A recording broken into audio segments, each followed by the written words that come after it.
In the last episode, you saw how Prophet Yaqub, as reached the land of Haran and married the daughters of his uncle Laban. His first wife, Leah, gave birth to 7 sons and a daughter as well. But Rahel, his second wife, and whom the Prophet was very fond of, was sad as she didn't have a son. She prayed to Allah, who heard her call and responded to her prayer. She then gave birth to a very beautiful son, and they called him Yusuf. Yaqub, as stayed in Haran and continued working for Laban for 20 years. One day, the Prophet met his uncle and asked him to let him go and visit his family. "I have been blessed because of you," said Laban. "Ask for whatever you need. Give me each speckled, spotted and black lambs that will be born this year," said Yaqub, as Laban agreed, and the Prophet walked away happily. But Laban was not willing to part with the sheep he owned, even though it was Yaqub, as who took care of them. He asked his sons to take away all the speckled, spotted and black sheep from the flock. When Yaqub, as had gone out for work, the sons of Laban came, and they took all the speckled, spotted and the black sheep away. When Yaqub, as returned that evening, he realized that he had been tricked by his uncle. But in spite of Laban's tricks, when the sheep bred, many of them were born black. This was a miracle. When Laban saw this, he was both surprised and angry at the Prophet, as he had promised all the black lambs to Yaqub Alaihissalam. One day, Allah asked the Prophet to return to his country. The Prophet told his wives and children and prepared to leave Haran. He took everything that belonged to him, including the spotted and black lambs. The Prophet did not tell Laban about his plans and left without bidding him farewell. The next morning, Laban realized that Yaqub, as had taken all his belongings and left the land. He was very angry. He took all his people and started following Yaqub Alaihissalam.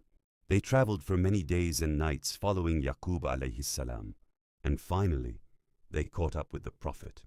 "Why did you leave without my knowledge?" asked Laban.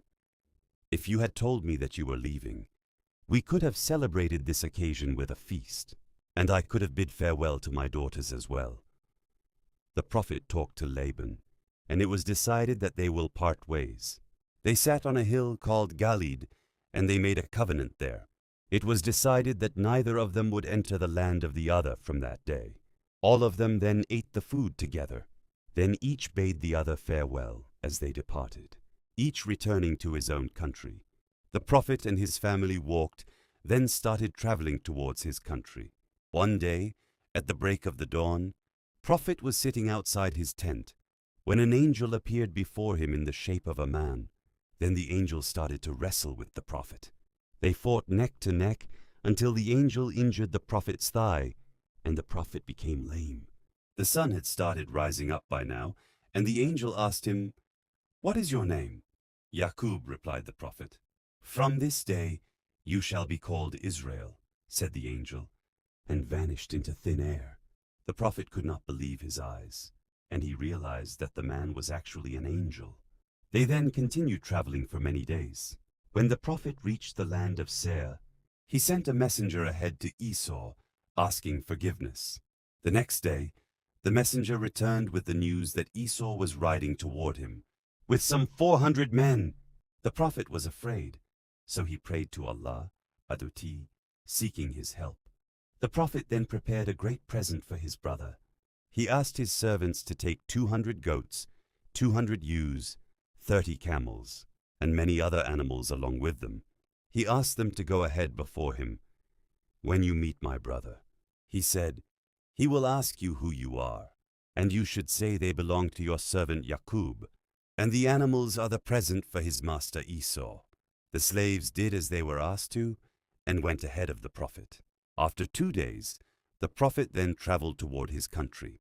Esau was riding with his men when he met the slaves of Yaqub Alaihissalam. He was very impressed when the slaves told him that the animals were a gift from his brother. When the Prophet saw his brother coming, he prostrated to him as a sign of salutation. Esau was quite moved when he saw this, so he ran towards him and embraced him. Esau even wept when he saw his brother. "Who are these people with you?" asked Esau when he saw the women and children. "They were given to me by our God," said the Prophet humbly. Leah, Rahel, the children and all his slaves came and prostrated before Esau as a sign of respect. Esau refused to accept the gifts at first, but the Prophet insisted, and he had to accept them at last. All of them started traveling back to their country, and they were led by none other than Esau. On their way back, the Prophet camped near Jerusalem. It was here that the Prophet had poured the oil on a rock years ago. He then built a mosque as he had promised. The Prophet then traveled to Hebron and met his father, Prophet Ishaq Alaihissalam. The old Prophet was really happy when he met his son after a long time. Prophet Ishaq Alaihissalam died after some time at the age of 180 years old, and they buried him next to their grandfather Ibrahim, as Prophet Yaqub Alaihissalam had 12 sons in total, and Yusuf was one among them. He grew up into a handsome and devoted man. They migrated to Egypt, and they lived there for 17 years. And after living and preaching about God for a long time, the Prophet died at the age of 147.